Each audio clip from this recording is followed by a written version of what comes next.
We got 10 seconds. Oh, fucking hell. Alright. 10 seconds. Intrigued? Good, because that was by design. There is a teachable moment coming up later, but first, let me tell you a little bit about why you might be getting screwed by behavioral science, and maybe I'll help you save a bit of money in the process.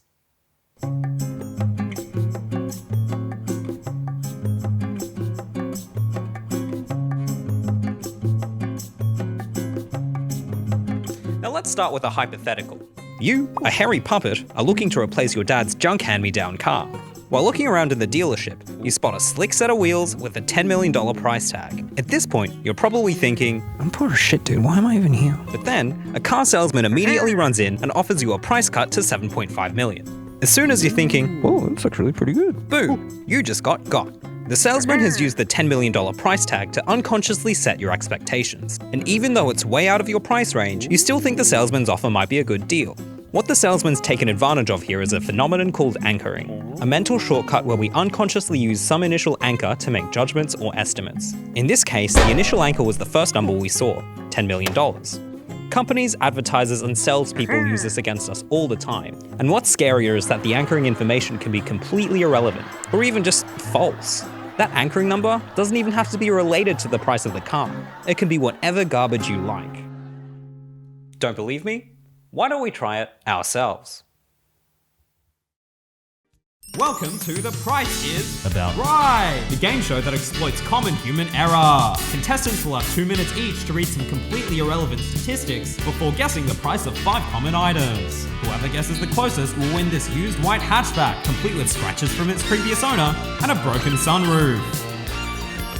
So, let's get this show on the road and play The Price Is About Right.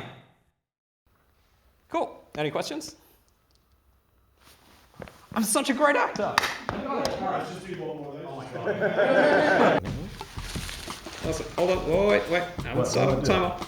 Oh shit. You ready? Yep. 5, 4, 3, 2, 1. Go for it. No, you gotta do one at a time. Do I read the stat aloud? Yeah. Light milk. Over 20 states in the United States of America have their official beverage listed as milk. Gross. Do you think this is 1 liter bottle of milk cost $20? No. I think it costs. So For it's the one. price. Now let's break this experiment down. Contestants first have to read a completely irrelevant statistic, which then theoretically acts as an anchor. The average person eats around 3,000 kilos of food each year. Gross. After that, they need to guess how much the item in front of them costs. Do you think this large capriccio pizza costs $3,000? No?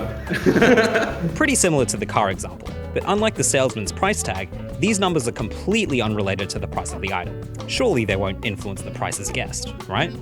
You got less than a minute left. Oh fucking hell. To help me explain anchoring a bit better, I had a chat with Dr. Ralph Steinhauser, a behavioral economist at the ANU. There's nothing in the envelope. No, wait, there is. So the anchoring heuristic is the idea that people start off with a first pass based on some cue from the environment, The average person drinks about 3 coffees a day. Wrong. and then they slowly adjust from that first guess till they feel happy with the answer. You think this large almond latte costs $3? That's probably about.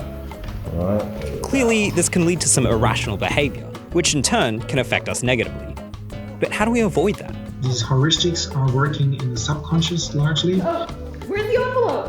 You just pull it off. It's underneath the thing. Every time we're trying to correct for these biases, we basically have to use more brain capacity in order to steer against that bias, which makes it really hard. So we can only sort of choose and pick a few of those where we think it is important. The average human hair can support about 85 grams worth of weight. Do you think this 32-inch flat screen TV retailed at $85 when it was new? 85 grams of weight. Essentially, what Ralph's saying here is, sure, spend a lot more time shopping for that sports car, but maybe not so much time on little things like milk. The average Chinese water to be produced, you think this? Oh. So, did my little experiment work? 5, 4, 3, 2, 1. $20,000. Just write it. Just write it. Well, the prices guessed were on average either 19% higher or 18% lower than their listed retail prices, depending on the direction of the anchor. So yes, anchoring works. even when the anchor is something ridiculous like 3,000 kilos of food. Gross. Anyway, after all that, who actually won? And the winner for today was Marie. Oh shit, yeah!